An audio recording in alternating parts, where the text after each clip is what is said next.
तो बच्चों कैसे हैं आप लोग? मैं उम्मीद करता हूँ ठीक होंगे। लेकिन देखिए, अभी जो हम लोग एक्सरसाइज पढ़ेंगे वो एक्सरसाइज होगा 4.2 जिसको द्विघात कहते हैं शॉर्ट में, है ना? यानी चैप्टर का ही नाम है द्विघात, शॉर्ट में नहीं, है ना? इसका 2 पार्ट हमने तैयार करके मतलब वीडियो बना करके यूट्यूब पे डाल दिए हैं और जो अभी चौथा नंबर स्टार्ट होगा और वह चौथा नंबर अभी आपके सामने में मतलब समझाया जाएगा। तो चौथा नंबर हम मतलब बताना चाहेंगे, समझाना चाहेंगे बच्चों। चौथा नंबर में दिया क्या है? दिया है कि 2 क्रमांगत। सबसे पहले इस क्रमांगत होता क्या है बच्चे? बहुत बच्चा ऐसा है हिंदी हिसाब में पढ़ लेता है लेकिन समझता नहीं है। तो पहले पहले प्रश्न हमको यही प्रश्न बन रहा है कि 2 क्रमांगत। क्रमांगत का मतलब क्या होता है? देखिए, क्रमांगत बहुत इजी शब्द है। क्रमांगत का मतलब होता है बच्चे, शॉर्ट भाषा में लगातार होता है। क्या बोलना है आप लोग को? लगातार। क्या बोलेंगे बच्चों? लगातार। हो गया। तो कितने क्रमांगत बोलता है? 2 क्रमांगत। 3 नहीं बोल रहा है, 4 नहीं बोल रहा है, 2 क्रमांगत बोलता है। क्रमांगत मतलब होता है लगातार। तो बच्चों कि अगर हम पहली क्रमांगत को x कह दें, है ना, तो दूसरी क्रमांगत को लगातार का मतलब होता है कि पहला को अगर हम x कह दें तो दूसरा को x प्लस 1 करना होगा और तीसरा को क्या करना होगा? x प्लस 2, चौथा को x प्लस 3, यानी एवं प्रकार से हम लोग बढ़ते जाएंगे। तो सबसे पहले हमको कह रखा है कि 2 क्रमांगत मतलब हम बता दिए कि लगातार होता है। तो पहली क्रमांगत को हम क्या कह दिए बच्चों? x कह दिए और दूसरी क्रमांगत को हम कह देते हैं x प्लस 1। इस सब का आवश्यकता नहीं। 2 क्रमांगत बोलता है, 2 क्रमांगत। धनात्मक पूर्णांक ज्ञात करिए, यानी कि 2 क्रमांगत हमको धनात्मक पूर्णांक क्या करना? निकालना है ना? जिसके वर्गों का योग क्या दिया है ना? 365, यानी इसका योग दिया है बराबर 365। समझ में आ गया बच्चे? और ये वर्ग क्या होता है ना? वर्ग मतलब होता है स्क्वायर करना, यानी कि पहली में भी वर्ग कर देंगे, दूसरी में भी वर्ग कर देंगे, है ना? तो अब हम चलेंगे, इसका हिंदी लिखेंगे क्या? तो बच्चों सबसे पहले हम बात करेंगे कि माना की। पहले लिखना है माना की। लिख दिए बच्चे? क्या लिखना है आपको अभी? माना की। तो पहला क्रमांगत हम क्या लिखे हैं बच्चे? x। दूसरी क्रमांगत क्या लिखे हैं? x plus 1। तो यहाँ लिखेंगे माना की, लिख दिए, है ना? पहली क्रमांगत धनात्मक पूर्णांक क्या हो जाएगा बच्चे?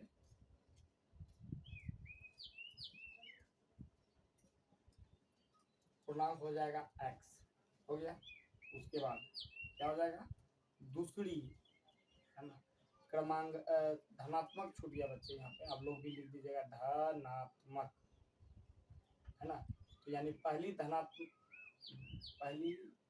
मिस्टेक हो गया बच्चे, यहाँ पे ऐसे नहीं लिखना था, यहाँ लिखना था, है ना, माना कि पहली धनात्मक पूर्णांक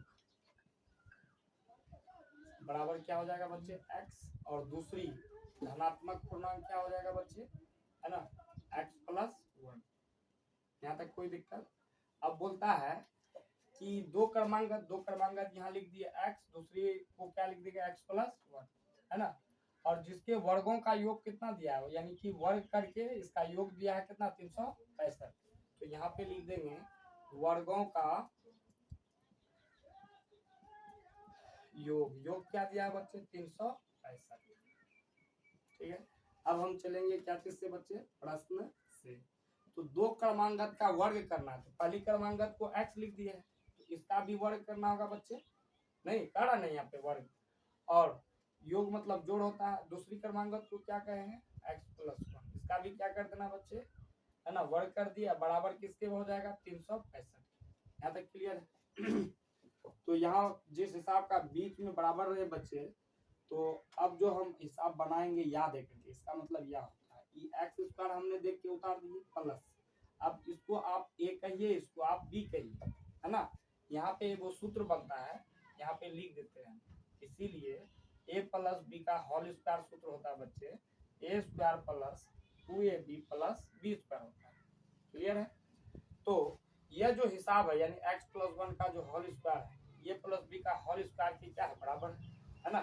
तो तो हमको बोल रहा है कि इस हिसाब को, है ना, यानी इस हिसाब को ऐसे लिख सकते हैं, तो x+1 को भी ऐसे लिख सकते हैं ना, क्योंकि a+b का ही वर्ग है x+1 का वर्ग का।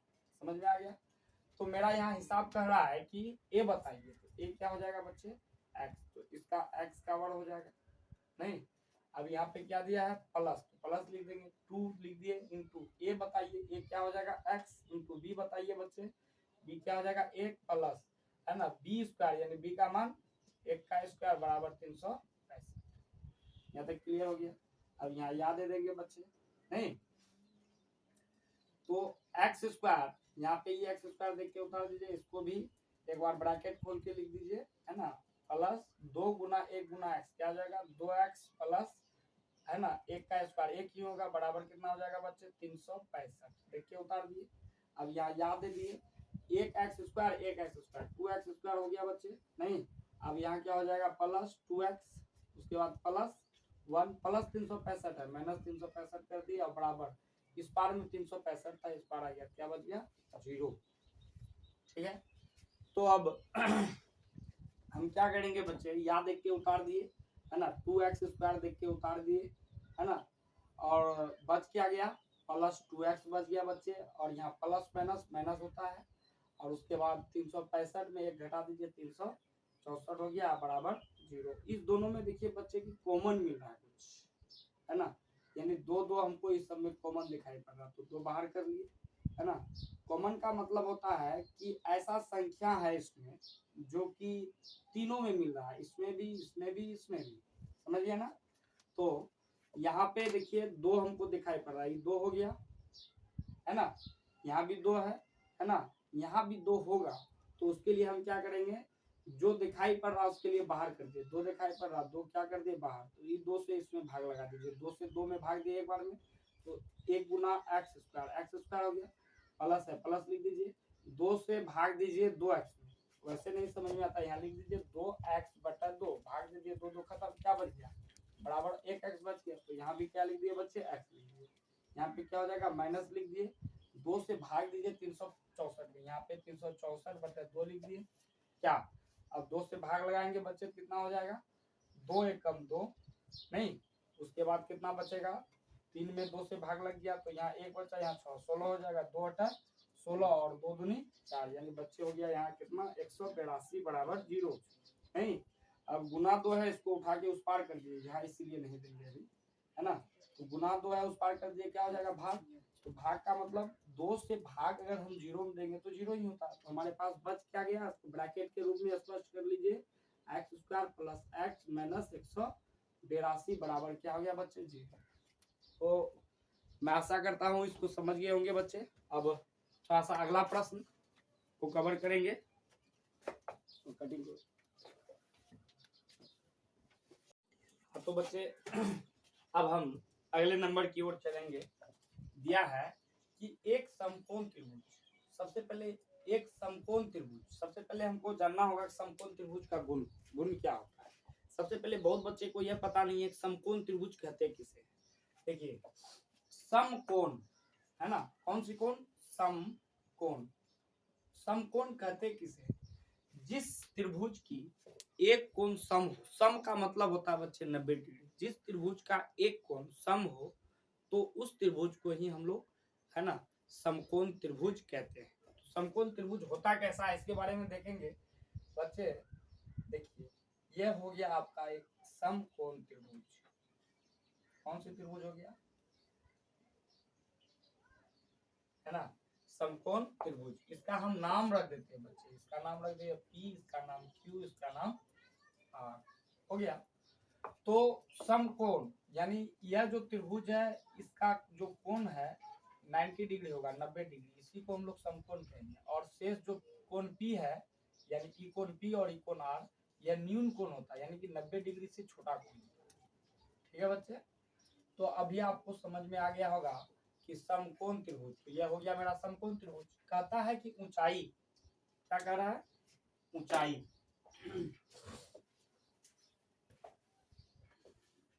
ऊंचाई कह रहा है, नहीं, तो ऊंचाई देखिए त्रिभुज का जो ई दिया है इसको ऊंचाई कहते हैं, ऊंचाई कहेंगे, ठीक है, या इसी को हम शीर्ष लंब कहते हैं, शीर्ष लंब कहते हैं, ठीक है। और नीचे वाला को हम लोग आधार कहते हैं बच्चे, है ना। और यह जो तिरछा जो खिंचा हुआ रेखा है इसी को हम लोग कर्ण कहते हैं, ठीक है। तो इस ऊंचाई को इंग्लिश में एच कहते हैं, जिसको फुल नाम होता है हाइपोटेनियस, है ना, जिसको हम लोग ऊंचाई कहते हैं या शीर्षलम कहिए आप लोग। आधार को हम लोग बोलते हैं बच्चे बी शॉर्ट में, यानी इसका फुल नाम होता है बेस। और कर्ण को, है ना, शॉर्ट में कहते हैं एच, ठीक, सॉरी, इसको पी कहते हैं, ऊंचाई को हम लोग पी कहेंगे, यानी परपेंडिकुलर, है ना। उसके बाद आधार को हम लोग बी यानी बेस तो कहते ही हैं, और कर्ण को हम लोग एच कहते हैं, जिसको बोलते हैं हाइपोटेनियस। तो यहाँ तक समझ में आ गया बच्चे कि ऊंचाई कौन हो गया, जो खड़ा है वह ऊंचाई हुआ, जो सोया है आधार कहलाता है, इंग्लिश में उसको बी शॉर्ट में बी कहते हैं, फुल नाम इसको बेस कहते हैं, ठीक है। और ये जो तिरछा है इसको कर्ण कहते हैं, कर्ण का फुल नाम होता है हाइपोटेनियस। यहाँ तक समझ में आ गया बच्चे। तो ये जो हिसाब है इस हिसाब में हमको थोड़ा सा अपोजिट उल्टा समझना है ना। तो उल्टा समझने के लिए क्या दिया है कि ऊंचाई इसके किसके यानी त्रिभुज के, ऊंचाई, है ना, इसके यानी त्रिभुज के आधार से 7 सेंटीमीटर कम है। बहुत बच्चे यहीं पे मिस करता है कि आधार से 7 सेंटीमीटर कम है, कौन है, ऊंचाई 7 सेंटीमीटर कम है बच्चे, समझा गया। बहुत बच्चा यहाँ पे मिस करते हैं कि इसको x मान लेते हैं, इसको x माइनस 7 मान लेते हैं, नहीं, वह मानना गलत हो जाएगा, ठीक है, गलत हो जाएगा बिल्कुल। तो हमको यहाँ पे कह रहा ऊंचाई इसके यानी त्रिभुज से, है ना, आधार से 7 सेंटीमीटर कम है। तो आधार मेरा क्या मानना हो, इसका मतलब है इसको x मानना पड़ेगा, क्या, इसको आपने कह दीजिए x मान लीजिए, है ना। और बोलता है आधार से 7 सेंटीमीटर कम है, कौन कम है भाई, ऊंचाई कम है। तो यानी इसको x माने, कम करने के लिए x माइनस क्या करना होगा, 7 करना होगा, क्या नहीं, इसको क्या करना होगा बच्चे, x माइनस 7 करना होगा। यहाँ तक क्लियर है। कम है यदि कर्ण 13 सेंटीमीटर, कर्ण जो दिया है हाइपोटेनियस कितना दिया है, 13 सेंटीमीटर हो गया, ठीक है। और बोलता है 13 सेंटीमीटर कर्ण अगर 13 सेंटीमीटर कम है तो अन्य दो भुजा मतलब आधार, इसका मतलब कह रहा है ज्ञात करने के लिए, और ऊंचाई का है, ये ना है। तो इसको मिटा देते हैं बच्चे, इसको शॉर्ट में करना है तो कह दीजिए पी कहेंगे, पी को ही ऊंचाई कहते हैं, इसको बी कहेंगे नहीं, और इसको क्या कहेंगे, एच कहेंगे। यहाँ तक बच्चे समझ में आ गया होगा आप लोग को। अब हम चलते हैं हिसाब की ओर। तो यहाँ लिखेंगे माना कि त्रिभुज किसमें, पी क्यू आर में। यहाँ तक क्लियर हो गया, है ना। कि आधार हमने क्या दिया है, क्या दिए हैं, आधार हमने दिए हैं, है ना। यानी आधार मेरा कहाँ से कहाँ तक है, Q से R तक है ना, QR हो गया, है ना। QR कितना हो जाएगा बच्चे, X। इसको हम लोग क्या किए, माने हैं, है ना, क्या। उसके बाद ये क्या दिया है बच्चे, यह मेरा क्या है, ऊंचाई है। तो यहाँ लिख देंगे ऊंचाई कहाँ से कहाँ तक ऊंचाई कहला रहा है, P से Q तक ऊंचाई कहला रहा है। PQ कितना दिया बच्चे, x माइनस 7 हो गया। और कर्ण मेरा कहाँ तक दिया बच्चे, यहाँ लिख दीजिए, कर्ण मेरा है P से R तक, यहाँ लिखिए PR बराबर कितना हो गया, 13 सेंटीमीटर। तो इसलिए हम कह सकते हैं, है ना, क्या कहेंगे, कोण Q बराबर 90 डिग्री है, यानी कि समकोण, ठीक है बच्चे। अब हम इस हिसाब को यहाँ पे पाइथागोरस प्रमेय हम लागू कर सकते हैं। तो पाइथागोरस प्रमेय को लागू करने के लिए यहाँ देखेंगे, है ना, अतः पाइथागोरस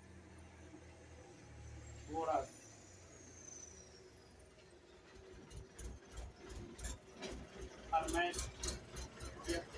तो पाइथागोरस प्रमेय का नियम क्या होता है बच्चे, पाइथागोरस प्रमेय का नियम होता है कि सबसे पहले बड़ी भुजा को लिखना है, इसको लिखना है सबसे पहले बड़ी भुजा मेरा क्या होगा, बड़ी भुजा इस त्रिभुज में देखने में कौन लगता है, PR बड़ा है, यानी कि पाइथागोरस पढ़ने का नियम होता है, सुनिए, सबसे पहले बड़ी भुजा का वर्ग कर देना है और शेष अन्य दो भुजा को है ना बाद में वर्ग कर देना। सबसे पहले बड़ी क्या हो जाएगा, पी आर, तो यहाँ लिखेंगे पी आर का वर्ग हो गया।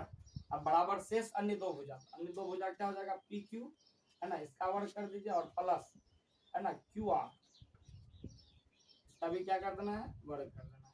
नहीं तो अब हम क्या लिखेंगे, पी आर तो उनको पता है बच्चे, पी आर क्या है, यहाँ से भी देखिए आप बता सकते हैं, यहाँ से भी बता सकते हैं, जहाँ मतलब जहाँ आपको सुविधा हो। पी आर हम यहीं देख के बता सकते, पी आर है मेरा 13 यहाँ वर्ग है तो वर्ग कर दी। पी क्यू मेरा क्या है बच्चे, नहीं है, देखिए पी क्यू मेरा है एक्स माइनस 7, इसका भी वर्ग कर दीजिए प्लस क्यू आर क्या है बच्चे, क्यू आर मेरा एक्स है तो इसका भी वर्ग कर दीजिए। तो 13 का स्क्वायर अगर करते हैं तो 169 होगा, ठीक है। अब इसको यहाँ पे एगो सूत्र लग जाएगा, सबसे पहले इसको ए कर दीजिए, इसको बी, और जो सूत्र लगेगा बच्चे वह सूत्र को हम यहाँ लिख देते हैं, यानी ए माइनस बी का होल स्क्वायर सूत्र लगेगा, A square minus 2ab plus B square, ये सूत्र बच्चे यहाँ पे लागू हो। तो मेरा हिसाब आ रहा है, मतलब ए बताइए, तो ए आप किसको मान रहे हैं, एक्स को, है ना।